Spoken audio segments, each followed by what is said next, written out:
"A ghost dog?" the chief asked Danielle. He sat with Walt and Danielle in his living room. Danielle glanced to the hallway where Evan had disappeared with his older brother Eddie not long after entering the house. "And a ghost girl," she added in a whisper. "He didn't realize she was a ghost when he first saw her," Walt explained.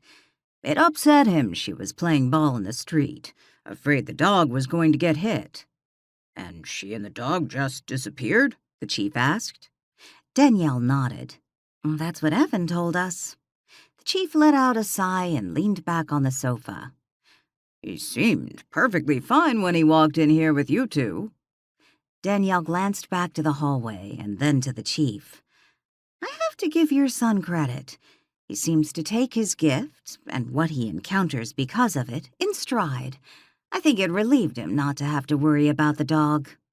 "Because it's already dead?" Walt asked with a chuckle. "Pretty much." Danielle shrugged.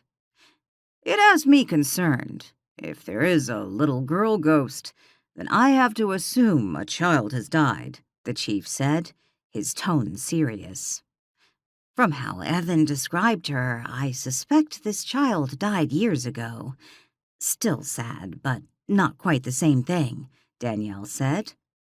"How did he describe her?" the chief asked. "She was wearing a checkered dress with a full skirt, white Peter Pan collar," Danielle began. "I don't think Evan knows what a Peter Pan collar is," the chief interrupted. Danielle smiled.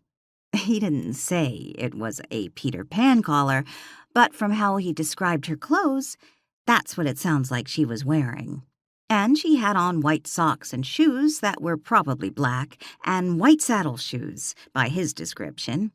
She had curly blonde hair with a big bow. "He didn't get her name?" the chief asked. "I believe he was too busy chastising her for letting the dog play in the street," Walt said. "He had enough time to describe her wardrobe, from the bow to the socks," the chief returned. "Well, he is getting that age," Danielle mused. The chief frowned. "What age?" "The age little boys start noticing little girls," Danielle teased.